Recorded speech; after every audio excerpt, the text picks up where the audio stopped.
Hello, hello. A very warm welcome to you once again to talk, share, and inspire. And today we hope to inspire you on a very important topic as a young person. My name is Erica Okeo. I'm going to be your host for this session. You know, I'm imagining somebody, you from work, you are very tired, okay? And you spend a whole hour on social media just scrolling. Before you know it, it's 11 p.m. Before you know it, you have not prepared your things for tomorrow and you need to go to work the next day. I never used to be very serious about time management and productivity until I read about the sons of Issachar. That the Bible says that the sons of Issachar had an understanding of time. They knew what Israel ought to do. That these people had really mastered seasons and time management and productivity. And so if you've been struggling with managing your time, you find yourself doing things that you did not actually slot to do for that time, you are in the right place and you are going to talk about the same things. I am joined today by a very special friend of mine, and she's going to be our guest. She'll tell us if she's hacked time management and productivity. Yes. Karibu sana Vini. Thank you so much, Erica. I'm happy to be here in this show. Have I hacked time management? Wow, You'll tell us about it. I'll tell you about it. But yeah, I'm happy to talk about this. It's something I'm passionate about. So let's do it. Awesome. Yeah, maybe before we go into the conversation, maybe you could just tell us, like, what do you do during the day? All right. When you're not inspiring us. Okay.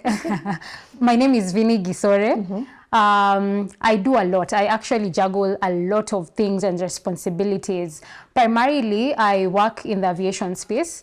I'm trained as an aeronautical engineer. So I go to the airport, I work in aviation navigation, I work in aeronautical navigation services at Wilson Airport.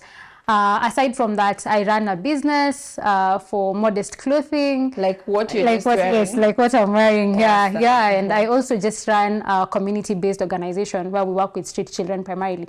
So my day revolves around that, plus other church responsibilities and other volunteer organizations that I'm in. So it's a whole lot of things to juggle around with in a single day. Awesome. Yes. And you kind of still manage them.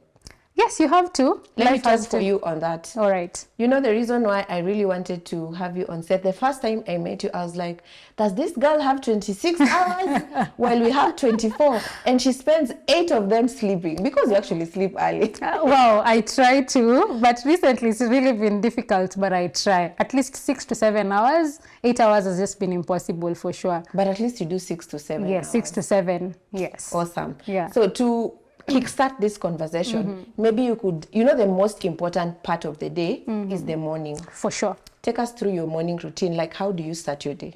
I tell you, if I don't start my day in devotion, that day is just a pathetic day. Oh. So the first thing I do, like when I'm literally in bed, like when I open my eyes and I realize, yes, I'm confirming, did I actually wake up? I'm alive, you know. The first thing I do is like just say a simple prayer, and I get to my routine, my morning routine, my devotional routine. So that involves a lot of things.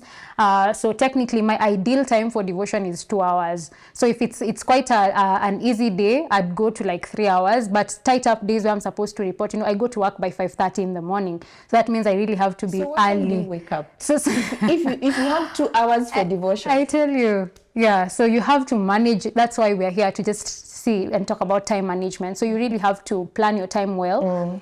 So in the morning, I just do my devotion, then do my prep quickly and get to work if it's a working day. If it's a day that I have to work on my organization or my business, then it's slightly different on the task that I have to accomplish on that particular day. Yeah. Okay. So you start your day by devotion? Yes, I start my day by devotions, and after that, I always set time to list down the activities of the day, whether it's a working day or non-working day.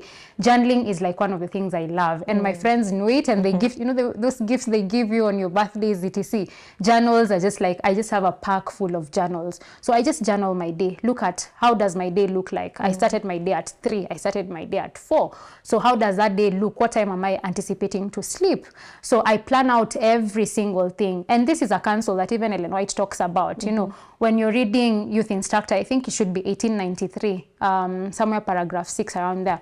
She talks about us having a memorandum of activities and actually setting a time to accomplish these things. That you have to put in a list and then set a specific time and then pull all your efforts to actually achieve them. That I won't lazy around. I'm supposed to wash dishes in 20 minutes. I can't wash them in an hour. I don't have the luxury of washing my dishes in an hour. You don't have an extra 50 minutes. I have to finish in 20 minutes, you know, and that's exactly what counsel tells us. Wow, guys, I am already feeling very charged. Do you see? She says she starts her day by her devotions. You see, Christ used to follow the same method. Exactly. The Bible says that he used to wake up while it was yet day. Yes. And he would go into a secret place or a sacred place and pray. Exactly. So there is no way I can wake up. It looks to me like there's no way I can start my day at 9 a.m. and think I'll have 2 hours for devotion. That's true. So probably maybe our biggest struggle with time management is our mornings.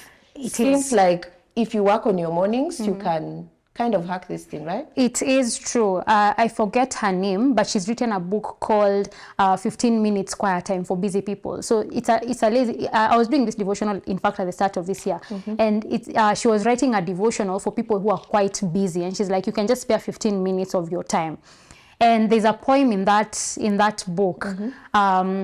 If we had the luxury of time, we'd actually read through that poem. But she says, you know, she's going through her day and she's wondering there's something wrong. And then she remembers, I didn't pray. She's going through her day, things are not working out. And then she remembers, I didn't do devotion. So yes, success starts with devotion. Look at every other example in the Bible. Ezekiel, for example, Ezekiel 12 verse 8. You know, Ezekiel says, and in the morning the Lord came to him. Look at the Israelites. What does God expressly command the Israelites? You know, when you're reading like Exodus chapter 25 and even chapter 35, God tells them, come to me in the morning, not in the evening. God tells them, come and consecrate yourself in the morning. You know, when you're reading Steps to Christ, Ellen White says that you know, the hours of the morning, you need to consecrate yourself, that these hours are so vital. You can imagine someone like Martin Luther taking 3 hours in prayer every single day. These are successful people. Successful people take advantage of their morning hours. You get it wrong in the morning, you get it all wrong. Wow. Yeah. So it's not that we do not have time. It's just that maybe we have not yet learned how to hack our mornings. Exactly. Yeah, and then now going to the next thing that I'd love us to talk about. So you've said that you prepare a to-do list. Yeah, so it means you have a plan. For sure. So maybe you could take us through some of the strategies you use to, you know, to hack a successful day. Okay, so my day is determined by my week, and my week is determined by my month. My month is determined by my quarter, and the quarter is determined by the year. Honestly, I'm not even kidding. What happens to one day at a time, sweet Jesus? Yeah, it is. You know, God says, don't worry about tomorrow. Tomorrow will take care of itself. You're already planning for the quarter. I don't even know if we'll be here.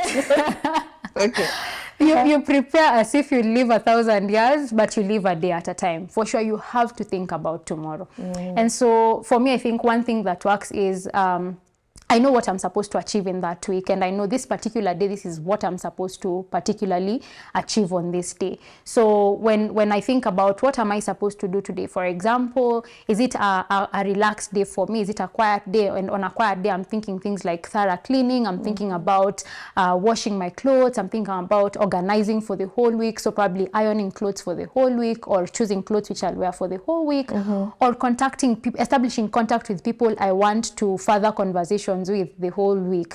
You know, so that's how it looks like on a quiet day. On a work day, I technically work 18 hours in a day when I go to work.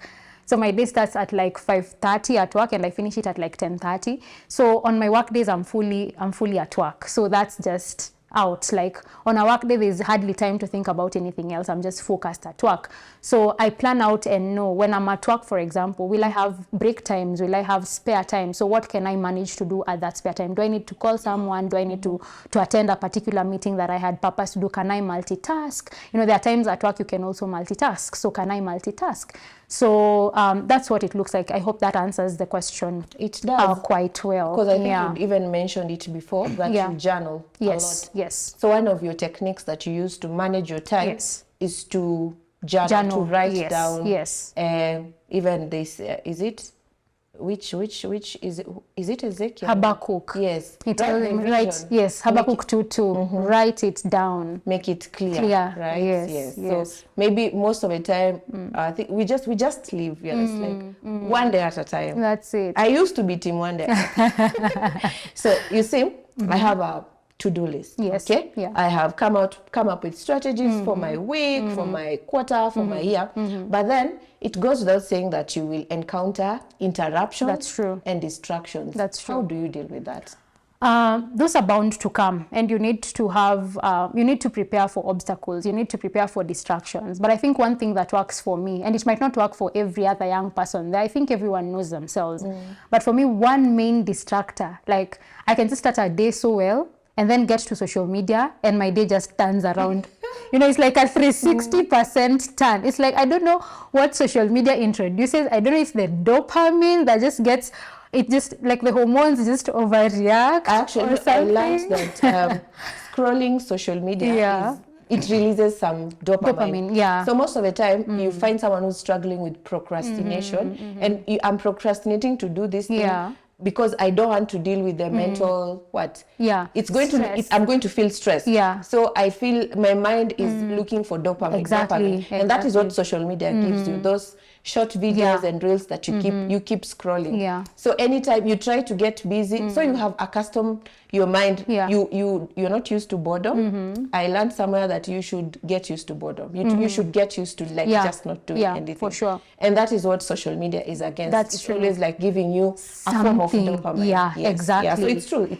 Social media has a lot of dopamine. And so I try to keep myself off. Like if I know I need to do something, I just know today, social media and me, goodbye. That's why you'll complain I've not responded to your messages, you know? And I'm just avoiding a distractor. I just want to have a set time. I'm saying today it's 3 hours for social media. To reply to my messages, to go to WhatsApp, to do all those things, it's 3 hours. So how do I avoid distractors and obstacles by also just keeping off? You can also focus mode. I do focus mode on my phone a lot of times because I know I need to achieve something within a specific time. And so I focus my phone. No one can call me, no one can text me, nothing will distract me. My mind is set on achieving a particular purpose. And I think that's very, very important. You gave a good example as we were starting. You see Christ, Christ himself takes time. He goes into the mountain to just have some peace of mind, to just have time by himself so that he can focus, he can have energy to actually manage the next day. And so having this time off is actually very good to actually repurpose, to refocus, and to think about the challenges of the next day. So those are some of the ways you can handle distractors and obstacles, but sometimes you also have to deal with them head on. Like a distractor has come, you need to make an active choice. An example of a distraction? I would say someone calls you and they need you to do a particular task, and they tell you this needs to be done now. Like it's urgent. Like, please, maybe let me say an example. Last year I was actually a secretary for quite a number of ministries. And so someone would call and they're like, Vinny, we need the minutes today, right now. And then I'm like, okay, yes, I know we need the minutes today, right now. Do I have the capacity to do this? So I'm like, okay, I can do the minutes, but I just can't do them right now. I can't do them today. So this is a good distractor, yeah? Someone is probably reminding you of something you needed to have done. But I'm like, do I have the capacity to take it in right now? No. So I can do it another day. And when you look at even setting boundaries, then this also comes in with setting boundaries. And there's a very nice book called Boundaries, written by Henry Cloud and Joe. And in this book, they talk about 4 kinds of people or 4 kinds of situations, and they actually call them boundary problems. But when I look at them, I'm like, no, these are not boundary problems. I look at them as these are ways of actually managing distractors and obstacles. They talk about 4 kinds of people. They talk about compliance, they talk about avoidance, they talk about non-responsive people, and then they talk about people who are, how do I say it, not choleric. It's more like choleric, like they can't take no, they can't hear, like they just want things to be done now and now and now. And so these kinds of 4 situations, I think for me, would really be applicable when we're talking about distractors and when we're talking about things that come in the way. So non-responsive means that I can't say yes. Like I'm not saying yes right now, so I'm not responsive. A compliant person is they can't say no, so I can't say no right now. And these two things you can apply at the same time, you know. Yeah. I love that, because the other thing I wanted us to talk about strategies. What strategies does someone use to maintain focus throughout the day? And I think one of them that you have mentioned is learning to say no, setting boundaries, and then just if your phone is actually a distractor, maybe the most important thing for us to mention is get to know what are those things that distract you. If it's my phone, I was listening to a podcast of someone who just they have really mastered like this time management and productivity, and they keep advising, if your phone is a distractor and you're working in your dining, let's say you're working from home, leave the phone in the bedroom. That's true.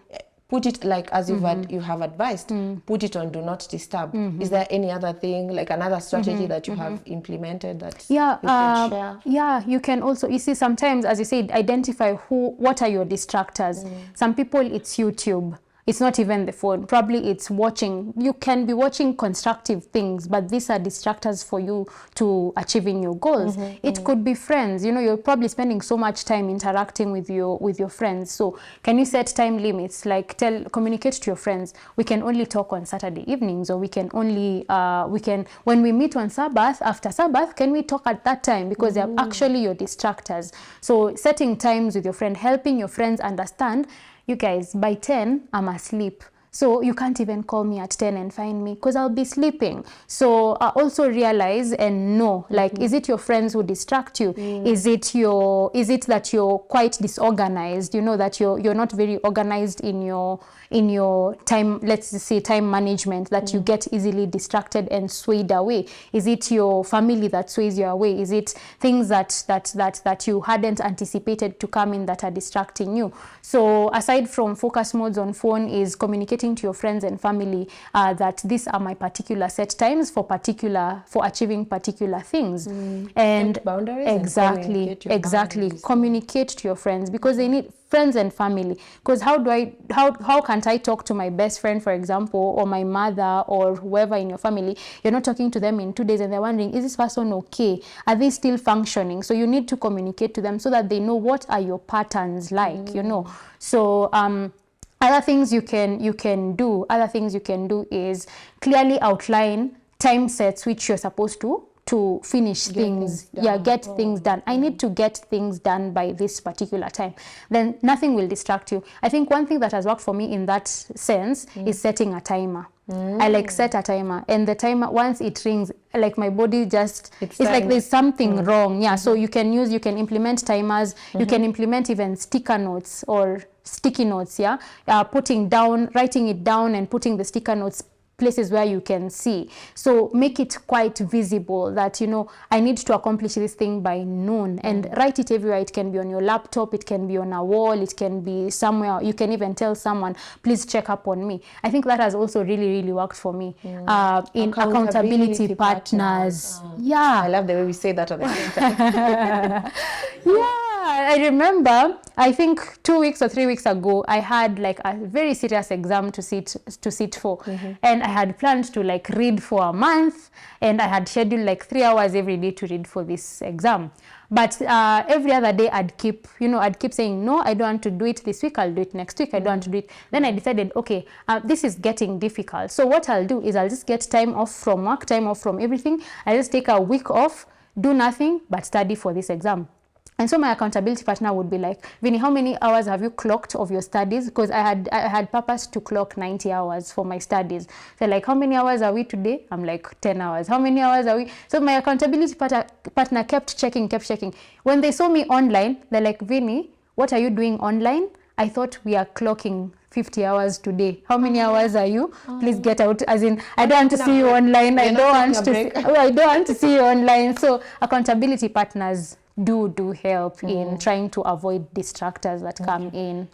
So you see, time management goes hand in hand with productivity. All right. If I manage my time well, I am able to be productive. That is very true. But it also goes without saying that productivity can come with burnout and my energy levels going down. What are some of the things that I can implement to help me avoid burnout or deal with burnout? Burnout comes and showcases itself to different people in different ways. Maybe medical professionals would be better suited to talk about burnout. I'm a culprit of burnout, and so how it manifests in me is very different from how it manifests in other people. But for me, one indicator that my energy levels are getting low definitely is my head starts aching. Like there's a very consistent, serious headache that I even have to remove. Wearing spectacles becomes very uncomfortable, and so I know my energy levels are out. And so in times like those, I'd take a quick walk. That especially happens at work. So I just stand, I take a walk, I breathe in fresh air, I stay in the sun. And you know, the 7 laws of health, like New Start, like take a lot of water, go in open air. The advantage of our work is we have like a gym. So if you just feel overwhelmed, you can just go to the gym and just do something in the gym. And so that truly does help. So taking a quick walk, and then for me, honestly, it's eating. Yeah, I was going to mention that, because you see, you can be so busy, you have so much to do. Yes. You have a full to-do list. Yes. You have not slotting time to even eat. Yes. Yeah. It's true. Imagine in 2021 or 2022, I was losing weight at a very, very visible rate. And I went and asked the nutritionist, like, what do you think is the problem? Then the nutritionist asked me a very simple question. Do you eat while working? I'm like, yeah, people eat while working. Is this strange? They're like, yes, that's your problem. Like, that's your problem. You eat while working. Why don't you just take time, eat your food, enjoy? So eating is Imagine. not eating anymore. Don't just eat talking to Erica. Just like focus, eat, and you'll be fine. And I started doing that, and things started changing. Of course, things haven't changed. But they have changed. But things have changed, so eating really helps, and cooking for me. Cooking really helps, like it makes me relax. So just get something that works for you. What works for you? What makes you feel rested? What makes you feel refreshed?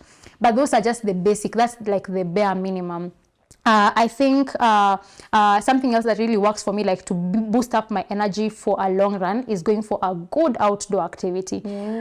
This year I had planned to I had scheduled twice in a month I must do an outdoor activity, because I want my energy levels to be at maximum. So for me to have energy levels at maximum, then I have to challenge my body constantly to be able to produce the energy levels that I need for particular tasks.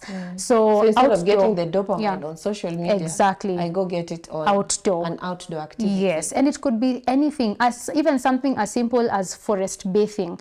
And this is a concept I read in, I think, Nation Media. I can't remember when, but they had done a wonderful article on forest bathing. You can actually Google and just read it out. And forest bathing is just walking in a park. Go to Arboretum, go to John Mishuki. Imagine, it's nothing difficult. Like your body just needs to be refreshed, re-energized, and you need also to sleep. Honestly, sometimes it's just like, I need to sleep. You have 18 hours of work. There's a young person who's watching us today, and they're like, you know what, I think I've been wasting so much time. I want to redeem the times, because I've noticed the days are evil. So what strategies and tips can we give them to just start them off? All right. Yes, in fact, Ellen White says in Christ Object Lessons, the chapter that talks about time as a talent. And she says, once time is gone, like when you're talking about, if there's something that God will count us, if there's something God will expect a strict account of, is time. It's not even, did you go for mission? It's not, did you do, it's how did you manage the time that I gave you? And once time is gone, it's gone. You can't recall time. I can't say, I can't recall and say, I need my last 1 hour back. Once it's gone, And you're probably thinking, how do I make better use of my time? Okay, I've been wasting my time. I've been doing things that are not as constructive as I wanted to. But it takes step by step. We need to realize that it takes one step and another step. I think it's Walt Disney who talks about, it's about starting. You don't have a time regiment. You don't have a proper plan of how do I plan out my time. It just starts with, start today. take a paper, take your phone, take your laptop, there are many time management applications out there. Set out what you want Even to Google achieve. Calendar. Yeah, exactly.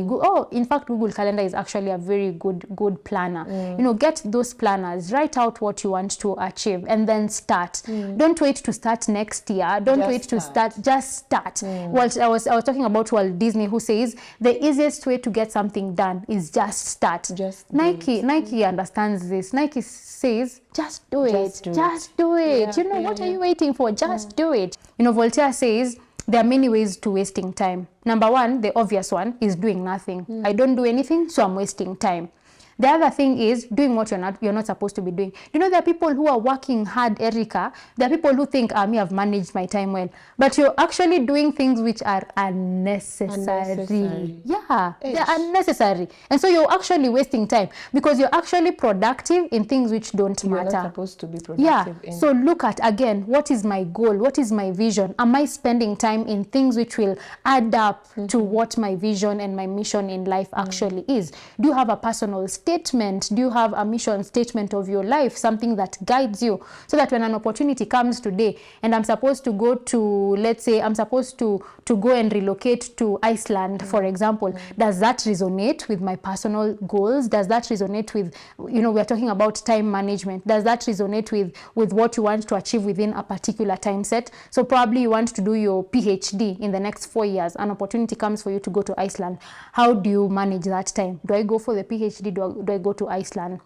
Let's go back to our topic. We're talking about doing nothing. We're talking about doing unnecessary things. We are talking about you know, when you're constantly how do I say this? When you're constantly in I don't know how to properly say this, but misplaced priority.